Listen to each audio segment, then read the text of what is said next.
अफसर से भी अफसर है।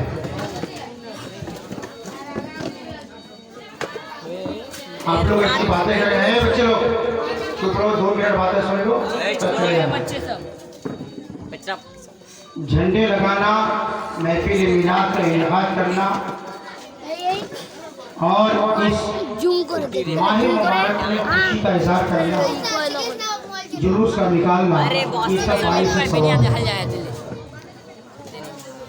हमारे आका व मौला सल्लल्लाहु अलैहि वसल्लम जब इस दुनिया में तशरीफ लाए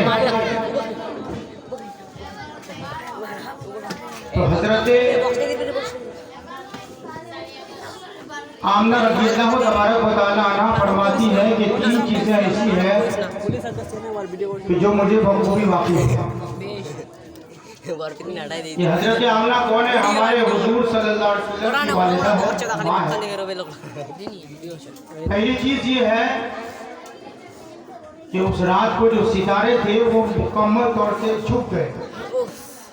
ऐसा लगता था कि सितारे मेरे ऊपर गिर ना जाए, इतने करीब आ गए। फुक़हाए किराम और उलमाए किराम ने इससे दलील दिया कि उस रात को अल्लाह तबारक व तआला ने चिरागा फरमाया। चिरागा समझते हैं ना, हम लोग कुंकु में लगाते हैं, क्या हो गया? अपने हैसियत के मुताबिक घरों को सजाते हैं और गलियों को सजाते हैं। दूसरा फरमाती है कि अल्लाह तबारक व तआला ने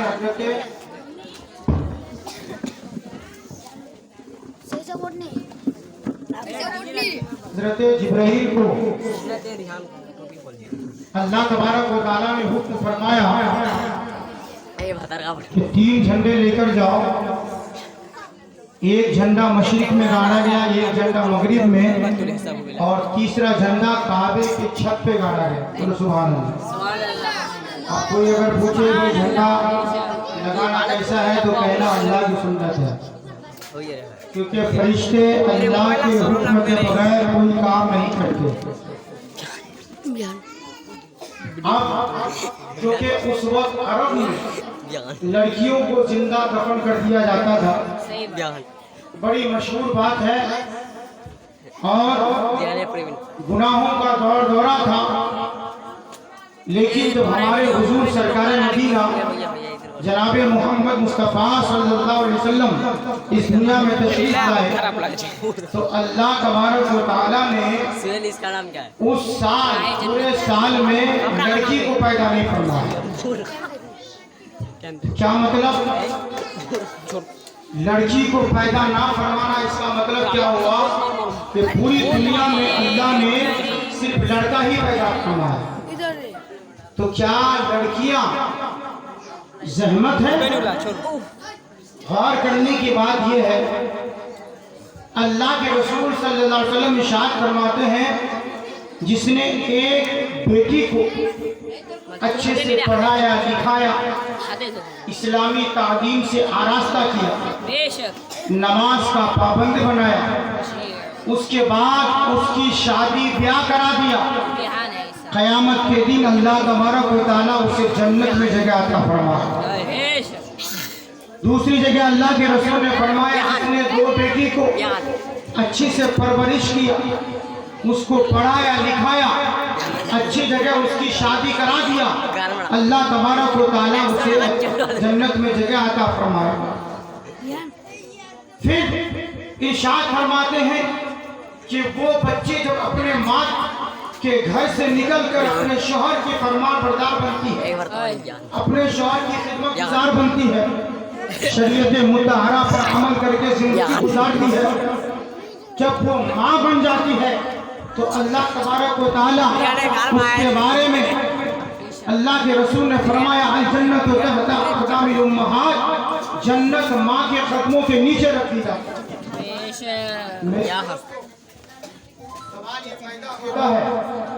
सवाल ये पैदा होता है फिर पूरे साल में अल्लाह तबारक व तआला ने पूरी दुनिया में लड़का क्यों नहीं पैदा फरमाया? तो उसका जवाब ये है, क्योंकि अल्लाह तबारक व तआला ने अपने महबूब सरकार मदीना जनाब मोहम्मद मुस्तफ़ा सल्लल्लाहु अलैहि वसल्लम को रहमतुल लिल आलमीन बनाकर भेजा और अल्लाह ने इरशाद फरमाया वमा अरसलनाका इल्ला रहमतुल लिल आलमीन, ऐ महबूब हमने आपको सारे जहान के लिए रहमत बनाकर भेजा।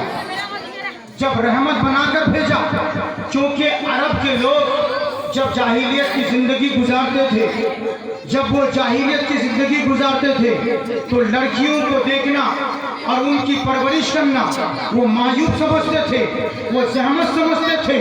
इसलिए अल्लाह को ये गवाराना हुआ कि ऐ महबूब कोई आपकी रहमत पर उंगली उठाए, इसलिए ताकि कोई हम न मनाए। पूरा 7 महीने सबको लड़का अता फरमाया ताकि आपकी आमद की खुशी में सब खुशियां मनाएं। आपको मैं बताता चलूं, क्योंकि वक्त कम है इसलिए तफसीली गुफ्तगू नहीं हो सकती है। हर इंसान के कंधे पर 2 फरिश्ते हैं, है कि नहीं? एक का नाम उसी को कहते हैं किरामन कातिबीन। कुरान में अल्लाह ने फरमाया किरामन कातिबीन यअलमूना मा तफ़अलून। ये 2 फरिश्ते हैं जो लिखते हैं, क्या लिखते हैं? जो तुम करते हो। देखिए अल्लाह कितना बड़ा करीम है। रब तो सब जानता है ना कि बंदा क्या कर रहा है, रब जानता है कि क्या करने वाला है। कौन बंदा किसके दौलत के लालच में शादी ब्याह करता है, कौन बंदा जहेज मांगता है, कौन बंदा किसके दौलत के लालच में उसके घर में आना जाना करता है, रब सब जानता है। मगर फिर भी अल्लाह रब्बुल इज्जत ने 2 फरिश्ते को रखा। एक फरिश्ता वो है जो नेकियां लिखता है, एक फरिश्ता वो है जो गुनाहों को लिखता है। मगर देखो जो नेकी लिखने वाला फरिश्ता है, अब इस जगह महफिल मिलाद है, आपने घर में इरादा किया फला जगह मिलाद की महफिल है, फला जगह जलसा है, वहाँ पर हमें जाना है, तकरीरें सुनना है। तो उस फरिश्ते ने कलम उठाया और उठाने के बाद सवाब को लिख दिया। अभी आप जलसे में पहुंचे भी नहीं, जलसा शुरू हुआ भी नहीं, महफिल का आगाज हुआ भी नहीं, फरिश्ते ने कलम को उठा दिया और आपके नामाए आमाल में नेकियां लिख दिया। बदी लिखने वाला फरिश्ता जब इंसान गुनाह करने का सोचता है, वो सोचता है कि मैं इसके गुनाह को लिख दूं।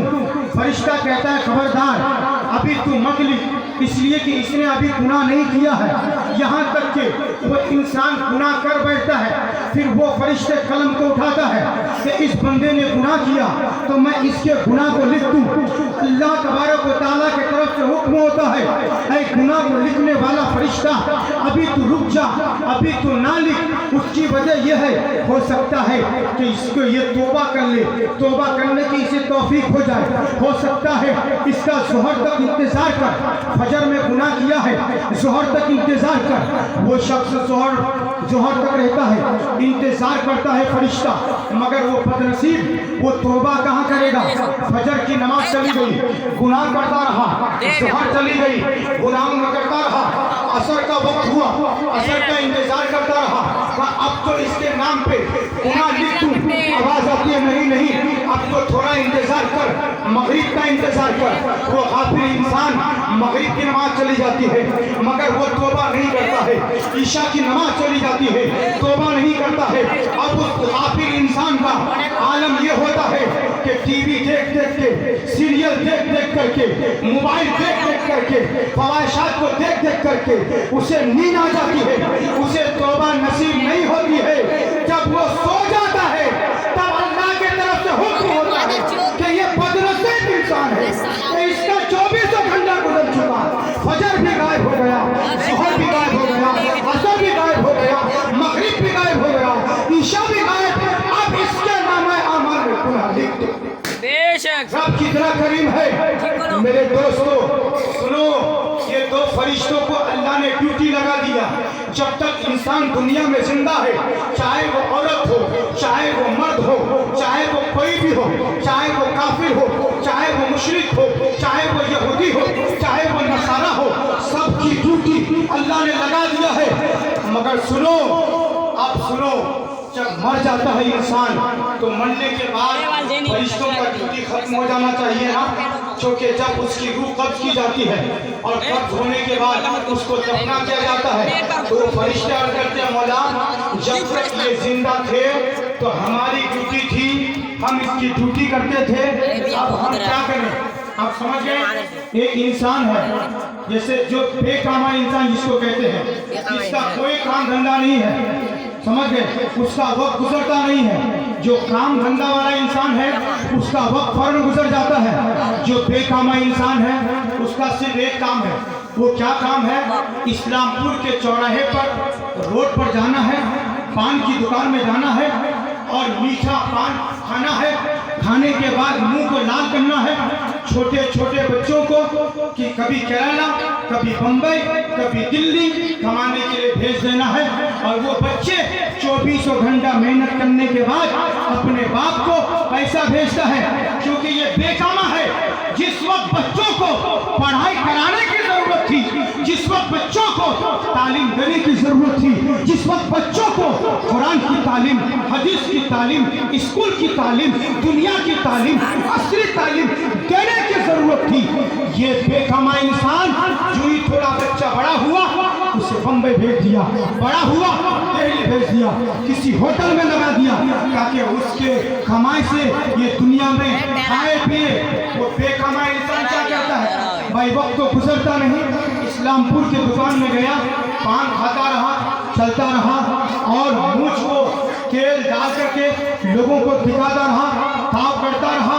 आप सुनिए, से वो बेकामा इंसान का उसके मोहल्ले में, उसके बस्ती में किसी की 4 बेटी है, किसी की 3 बेटी है, किसी की 2 बेटी है। शरीयत ने कहा है, सुनो, अगर तुम्हारे घर में एक बेटी है, अगर वो बालिग हो जाती है, उसकी शादी कराना सिर्फ माँ बाप की जिम्मेदारी नहीं है, बल्कि पड़ोसी की भी जिम्मेदारी है, बस्ती वालों की भी जिम्मेदारी है, उस इलाके की जिम्मेदारी है। अगर बालिगा होने के बाद उस बच्ची से खुदा ना खास्ता कोई गुनाह करता होता है, तो उसका गुनहगार उसके माँ बाप भी होंगे, उसके पड़ोसी भी होंगे, उसके इलाकाई लोग भी होंगे, उसके मोहल्ले वाले भी होंगे। इसलिए लोगों सुनो, जिसकी 2 बेटी है वो अपने, जिसकी 2 बेटी है या 1 बेटी है या 4 बेटी है, उसकी शादी की जिम्मेदारी उस पूरे इलाके की शरीयत ने रखी है। तो जरूरी यह है कि दूसरे की बेटी को अपनी बेटी समझकर उसका रिश्ता देखे, मोहल्ले की बेटी को अपनी बेटी समझकर उसका रिश्ता देखे। और जब वो रिश्ता देख लेता है तो हदीस पाक का मफहूम है, जो किसी बच्ची की शादी कराता है, अल्लाह तबारक व तआला उसके गुनाह अज़ीम को माफ फरमा देता। अब इत्तेफाक से सुनिए, इत्तेफाक से वो रिश्ता कहीं से आया, किसी ने लेकर आया, कोई करवा या वकील रिश्ता लेकर आया, वो रिश्ता तो हो गया। अब वो बेकामा इंसान को उसके घर वालों ने नहीं पूछा। जब नहीं पूछा तो उसने बोला, अच्छा मैं इतना बड़ा आदमी इधर का, पूरा दिन मैं पान खाते रहता हूँ, मेरा 4 बेटा कमाता है, मुझको नहीं पूछा। आप देखो इसका रिश्ता कैसे तोड़ता, ये दौरे हाजिर है, कैसे तोड़ता है, देखो दिमाग में रखा। फला आदमी हमको नहीं पूछा, अकेला रिश्ता कर लिया। अब ये इस इंतजार में है कि जहां पर रिश्ता हुआ वो कब आता है। इत्तेफाक से इस्लामपुर के उसी पान की दुकान में उसके रिश्तेदार का गुजर हुआ। इसने कहा, अस्सलाम वालेकुम समझी। अरे भाई आप फला गाँव में फला जगह का रिश्ता कर। हाँ, अरे चलिए चाय पीते, आप तो हमारे रिश्तेदार हो गए। अच्छा, चाय पिलाने लगे। चाय पिलाने के बाद, अरे समझी साहब, आपको दुनिया में कहीं लड़की नहीं मिली, ऐसी जगह आप रिश्ता करने गए जहां पहले से कितना रिश्ता टूट गया, उसके बाप का रिकॉर्ड सही नहीं, वो बच्ची का रिकॉर्ड सही नहीं, समझ गए। कम से कम एक बार हमसे आप पूछ लेते, अरे समझी साहब आप वो क्या कहते भाई, हमको पता नहीं था। अब 2 दिन गुजरा, 3 दिन गुजरा, वो आगे से आगे जवाब देता है, भाई हम लोग वहाँ रिश्ता नहीं करेंगे, समझ गए। अब ये आदमी निकम्मा आदमी, कोई काम धंधा नहीं, घर में आया और आने के बाद बहुत बड़ा काम कर दिया। क्या बोला कि बहुत बड़ा मुझसे काम हो गया। यकीनन बड़ा काम किया, मगर ए नादान इंसान, रिश्ता को तूने तोड़ा। और अल्लाह के रसूल ने फरमाया, जिसने किसी एक रिश्ते को तोड़ दिया, अल्लाह तबारक व तआला की रहमत से रिश्ता टूट गया, उसने जहन्नम का काम किया। जन्नत का काम नहीं किया, अगरचे तुम समझते हो बड़ा काम। तो दोस्तों वो जो फरिश्ते हैं वो रब से कहते हैं मौला अब हमारा काम खत्म, ये इंसान मर चुका, हम करें क्या? तो अल्लाह फरमाता है, फरिश्ते कहते हैं मौला क्या हम आसमान में आ जाएं? अल्लाह फरमाता नहीं, आसमान में तुम्हारे लिए जगह नहीं। मौला हम कहाँ रहें? क्या जमीन पे रह जाए? क्या नहीं, जमीन पे तुम्हारे लिए जगह नहीं। कहा मौला हमारा काम था लिखना पढ़ना, वो तो खत्म हो चुका, अब हम क्या करें? दोस्तों कुर्बान जाओ हमारे रब की रहमत पर। वो रब कायनात है, अपने बंदों से 70 माह से भी ज्यादा प्यार करता है। वो रब कायनात है, अपने महबूब को भेजता है तो एहसान फरमाता है। हाथ दिया तो रब ने एहसान नहीं फरमाया, जिंदगी दी तो एहसान नहीं फरमाया, बंदगी दी एहसान नहीं फरमाया, औलाद दिया एहसान नहीं फरमाया। मगर कुर्बान जाओ जब अपने महबूब को भेजता है, सैयदुल अंबिया को भेजता है, रसूल आज़म को भेजता है तो ऐलान फरमाता है लक़द मन्नल्लाहु अलल मुमिनीना इज़ बअसा फ़ीहिम रसूला। अल्लाह का मोमिनों पर बड़ा एहसान हुआ कि उन्हीं में का एक रसूल दुनिया में भेजा। रब कितना बड़ा करीम है, अगर अपने महबूब को दुनिया में भेजता है, महबूब के आने की खुशी में अगर कोई मिलाद बनाता है, कोई झंडे लगाता है, कोई घर को सजाता है, जलसे में जुलूस सजाता है, तो अल्लाह तबारक व तआला उसका हिसाब किताब नहीं देगा। अगर दुनिया में तुम और जगह पैसा खर्च करोगे उसका हिसाब किताब देना पड़ेगा। मगर फुक़हा फरमाते हैं जो लोग ईद मिलादुन नबी के मौके पर, हमारे हुजूर की आमद की खुशी के मौके पर जो पैसे खर्च होता है उसका हिसाब किताब नहीं होगा और वो सवाब में लिखा जाएगा। मेरे दोस्तों रब इतना करीम है, फरमाता है ऐ फरिश्तों अब तुम्हारा काम ये है कि उसके कब्र पर बैठे रहो और उनके लिए मग़फ़िरत की दुआ क़यामत तक करते रहो। तो रब कितना बड़ा करीब है। मगर दोस्तों आज हमारा हाल ये है कि हम अपने गुनाहों से तौबा नहीं कर सकते। हमारे हालात ऐसे हैं, उलमा बयान करते करते थक जाते, 5 वक्त हम नमाज अदा नहीं कर सकते। कब तक? ये जो कोरोना वायरस फैला बिलखुसूस पूरे दुनिया में, बिलखुसूस बम्बई में, ये जो कोरोना वायरस है आप जानते हैं क्या है? ये भी अल्लाह की तरफ से अज़ाब है।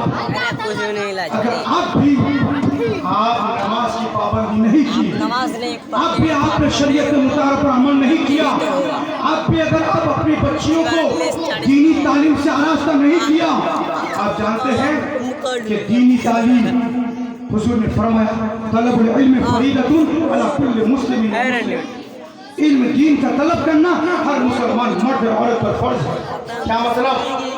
ये नहीं कहा कि आलिम बनाओ, मौलाना बनाओ, मौलवी साहब बनाओ, मुफ्ती साहब बनाओ। इतना इल्म हासिल करो कि तुम्हारी तहारत सही हो जाए, वजू करने आ जाए, नमाज पढ़ने आ जाए, कुरान इस तरह से पढ़ो कि तलफ़्फ़ुज़ की अदायगी दुरुस्त हो जाए, कुरान सही से पढ़ सको। इतनी तालीम हासिल करना बहुत जरूरी है, बगैर इसके कोई गुजारा नहीं हो सकता। अल्लाह तबारक व तआला इन्हीं चंद जुमलों को अपनी बारगाह में कबूल फरमाए। क्योंकि वक्त भी कम है, ये तो क्योंकि जो मौजूद था मेरा उस पर मुकम्मल बयान नहीं कर सका। मैं मुबारकबाद पेश करता हूँ इन उलमा की मौजूदगी में और अल्लाह से दुआ करता हूँ कि अल्लाह तबारक व तआला हमें बार बार ये ईद मिलादुन नबी सल्लल्लाहु अलैहि वसल्लम का महीना ज़िंदगी में बार बार मौका अता फरमाए। और ये जो महफिल सजी है, जो बच्चे इसमें हिस्सा लिए हैं, उनके लिए मैं दुआ करता हूँ कि अल्लाह तबारक व तआला उनके इस हिस्से में